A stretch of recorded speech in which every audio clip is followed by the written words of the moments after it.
कल के सरकार किनका द्वार जेबे कल के जे अंधु भक्त के दौना फुलवारी के सुखा दिलिए हर के बैल के हर खेत वन जंगल में शैला बाग बनेने छिए देढ़िया पर से बखारी बिला गले अरदसिया आईने बंद भ गले एक एक दाना के कारण अंधु और अंधु के माय तरस रहले ये 5 दिन के भूखल अंधु के माय छे आय भूखल माय अंधु के उल्हन पराग दिलकै माय के उल्हन पराग के कारण अंधु गहवर में आय प्राण त्यागे ले तैयार छे अन्न जल के त्याग के गहवर में प्राण त्याग रहले है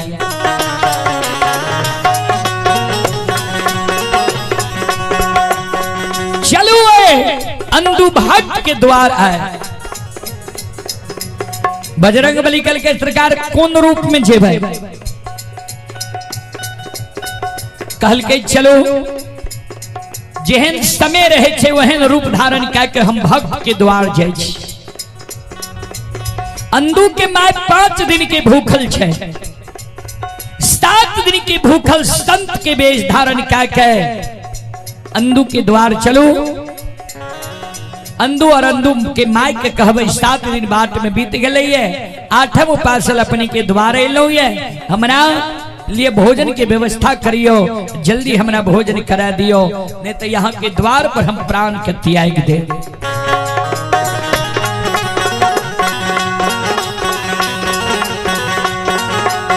हे हो आपन रूप गोसाई छोड़ल कई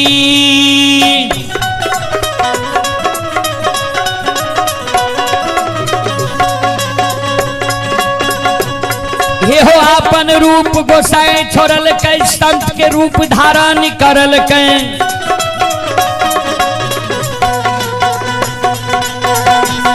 हे हो 13 ताग जनो ला लेल के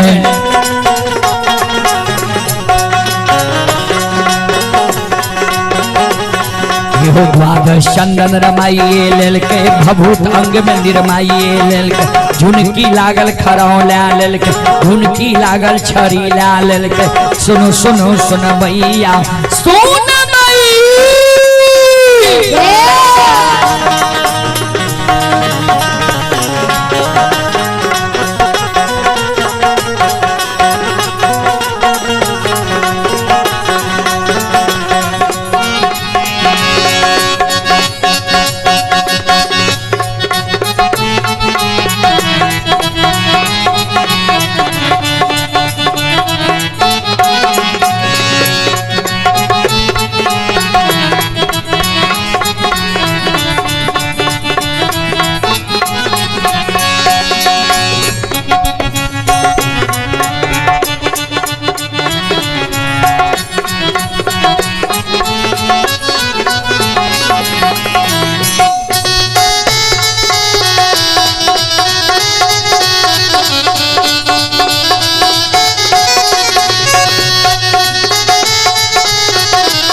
शिरोमणि श्रोता बंधु माँ बहन बाबू भैया सब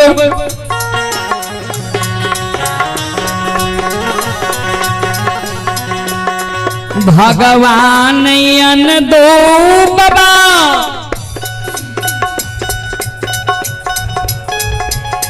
के द्वार के पात धैल कैया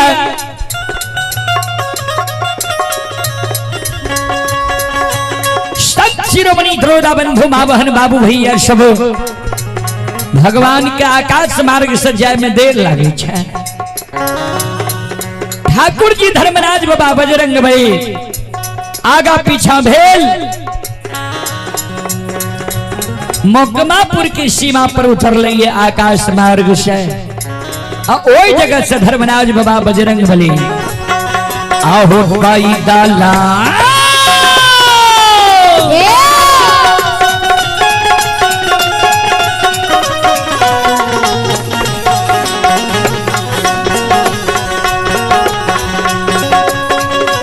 लीलाधारी हो पैदा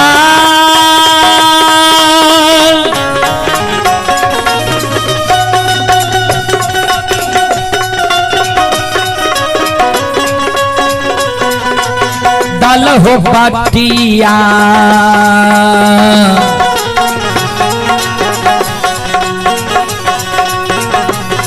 हे हो आबै छै धर्मराज बाबा हे हो आबै छै अनदू बाबा के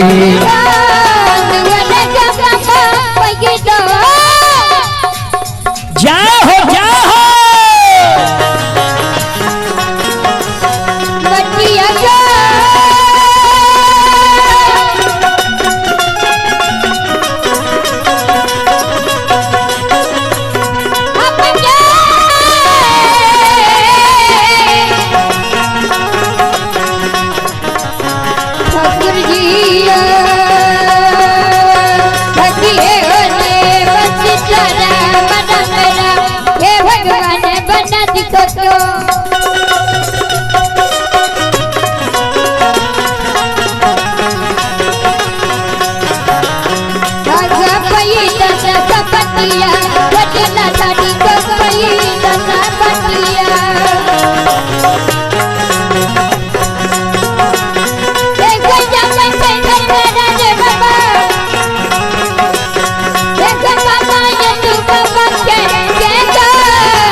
श्रोता बंधु पैदल पैदल अंदु बाबा के द्वार भगवान आवे छे। श्रोता बंधु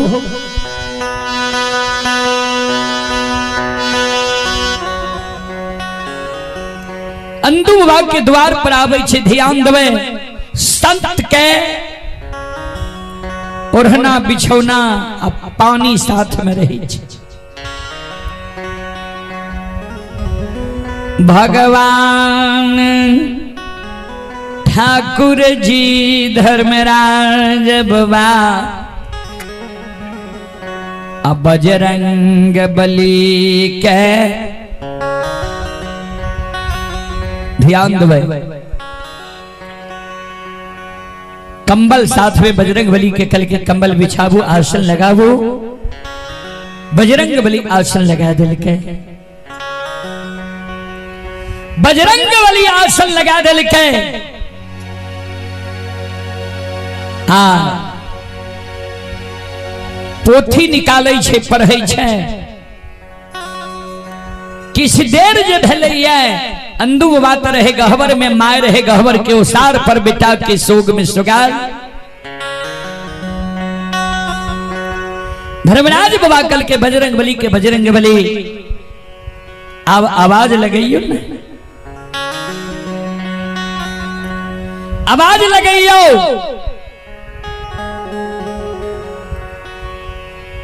बजरंग बली कल के सरकार कौन नाम से आवाज लगे आदेश करियो ना।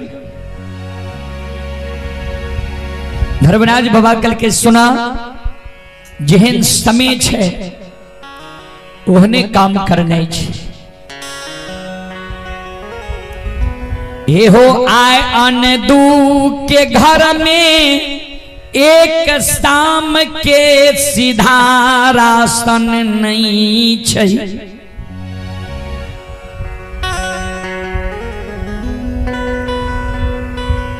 माय 5 दिन से भूखल छे। अंदू के आवाज लगेबे अंदू दानी कह के आवाज लगइयो।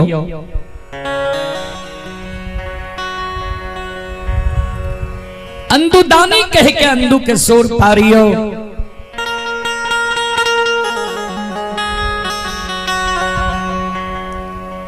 बाबूजी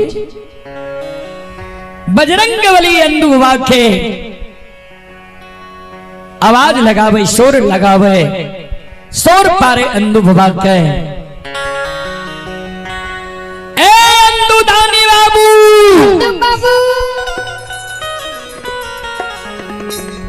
ध्यान देवे। अंदू बाबा के घर में एक शाम के सीधा ने अब भगवान अंदु बाबा के द्वार पर पहुंचल छे। बजरंग बली अंदु दानी कह के सुर पैर रहले जना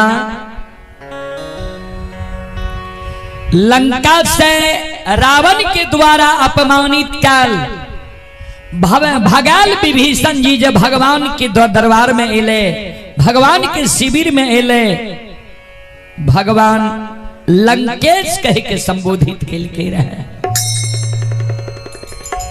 वह प्रकार आय अंदु बाबा के घर में एक शाम के सीधा राशन नहीं छे। भगवान दानी कह के सुर पैर रहले। बजरंग बली आवाज लगावे, ए अंदु दानी बाबू, ए अंदु दानी बाबू, घर छिए आंगन छिए, घर आंगन से बाहर होबू, द्वार पर आबू। बड़ी दूर से अपने के द्वार एलो ये आघांगर ये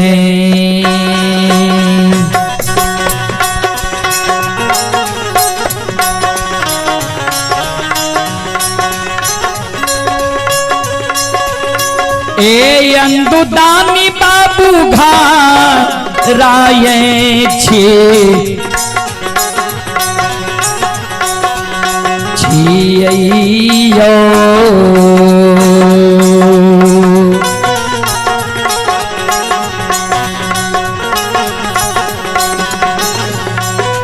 अंगन मायो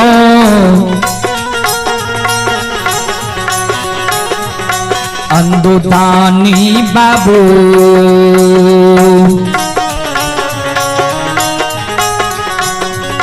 हे यो हो दियो भवान से ये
अंदु दानी बाबू घर आंगन से बाहर होबू, द्वार पर आबू। बड़ी दूर से अपने के नाम सुन के यहाँ के द्वार हम एलो ये कि भूखा के अन्न प्यासा के पानी निवस्त्री के वस्त्र दे छे। अंदु दानी बाबू लूल्हा लंगड़ा के बिल में करा खे छे।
ध्यान दें।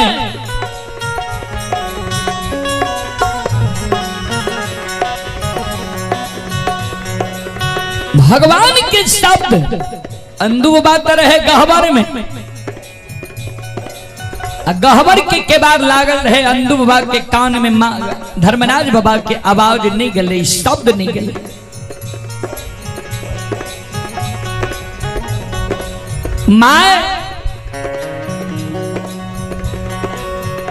माय के कान में अंधु बाबा के